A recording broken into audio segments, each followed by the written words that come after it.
নমস্কার দর্শক বন্ধুরা, মৌমিতার পাকশালায় আপনাদের স্বাগত। আজকে আমি আপনাদের সাথে শেয়ার করব একটা সাবেকি রান্না, তিতার ডাল বা করলা দিয়ে মুগ ডাল। অনেকেই বানাতে পারেন এটা। আসুন দেখে নিই আমি কিভাবে বানাই। করলা দিয়ে তিতার ডাল বানানোর জন্য আমি প্রথমে নিয়ে নিয়েছি 150 গ্রাম মতন মুগ ডাল। ডালটাকে আমি ভালো করে ধুয়ে নিয়েছি, বেশ অনেকবার করে জল দিয়ে দিয়ে ধুয়ে নিয়েছি, পরিষ্কার হয়ে গেছে। এবার এতে দেখুন আমি একটু জল ঢেলে দিচ্ছি, দেখুন একদম পরিষ্কার। ভালো করে ধুয়ে নিতে হবে পুরো, যাতে উপরে ময়লাটা পুরোটাই বেরিয়ে যায়। আর তিতার ডাল সবসময় কাঁচা মুগের ডালই করা হয়, ভাজা মুগের ডালে হয় না, সুতরাং মুগ ডালটাকে খুব ভালো করে ধুয়ে নিতে হবে। এবার আমি ডালটাকে ভালো করে সেদ্ধ করে নেব। কড়াইয়ে জল দিয়ে দিয়েছি, দিয়ে ডালটাকে দিয়ে দিলাম ভালো করে সেদ্ধ করে নেওয়ার জন্য।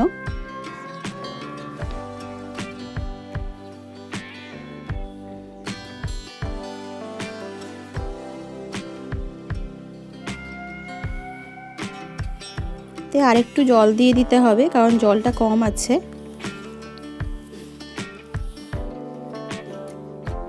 ডালটাকে ভালো করে সেদ্ধ করে নিতে হবে। ডালটা ফুটতে শুরু করে দিয়েছে। এবারে ডালের উপরে যে ফেনাটা পড়ে, এই ফেনাটাকে অল্প অল্প করে তুলে তুলে ফেলে দিতে হবে, যাতে যেটুকুনি ময়লা থাকে সেটাও বেরিয়ে যাবে।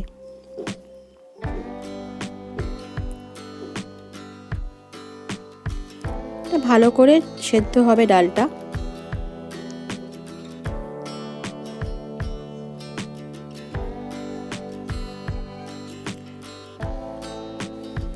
ডালটা একদিকে সেদ্ধ হচ্ছে, আমি আরেকদিকে কড়ায় তেল গরম করতে দিয়ে দিয়েছি। আমি মাঝারি সাইজের 3টে করলা গোল গোল করে কেটে নিয়েছি। এবার এটাকে ভেজে নেব।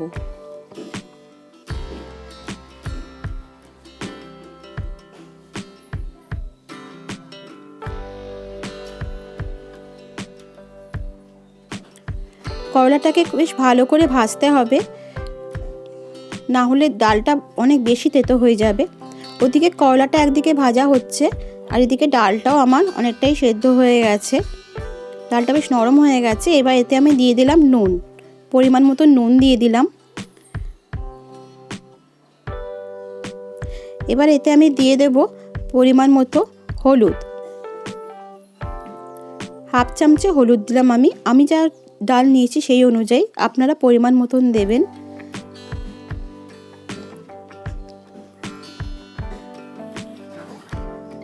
নুন আর হলুদটাকে ভালো করে ডালের সঙ্গে মিশিয়ে নিচ্ছি।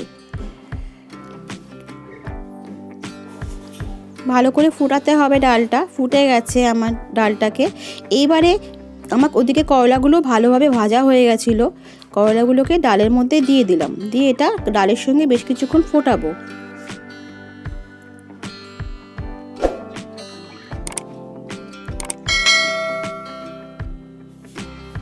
ভালো করে করলাগুলোর সঙ্গে ডালটাকে সেদ্ধ করে নিতে হবে, তাহলে তেতো ভাবটা আসবে।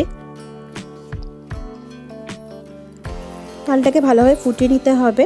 এদিকে ডালটা ফুটছে, আর আমার এদিকে কড়াই যে করলা ভাজার পরে যে অতিরিক্ত তেলটা ছিল, সেটাতেই আমি ডালটাকে সাঁতলে নেব। তার জন্য আমি দিয়ে দিলাম 1 চামচ পরিমাণ কালো সর্ষে আর একটা শুকনো লঙ্কা চেলা করে। ফোড়নটা আমার হয়ে গেছে, তেল গরমই ছিল, ফোড়নটা হয়ে গেছে। এবার এতে আমি ডালটা ঢেলে দেব। ডালটা সাঁতলানো হয়ে গেছে, আমার তিতার ডালও রেডি হয়ে গেছে। এটা ভালো করে একটু ফুটিয়ে নিলেই রেডি হয়ে যাবে তিতার ডাল। হয়ে গেছে তিতার ডাল রেডি। তৈরি হয়ে গেল তিতার ডাল বা করলা দিয়ে মুগ ডাল। সাবেকি এই সহজ রান্নাটি খুব তাড়াতাড়ি হয়ে যায়। আজকে আসি বন্ধুরা, আবার চলে আসবো অন্য দিন অন্য কোনো রেসিপি নিয়ে। ধন্যবাদ।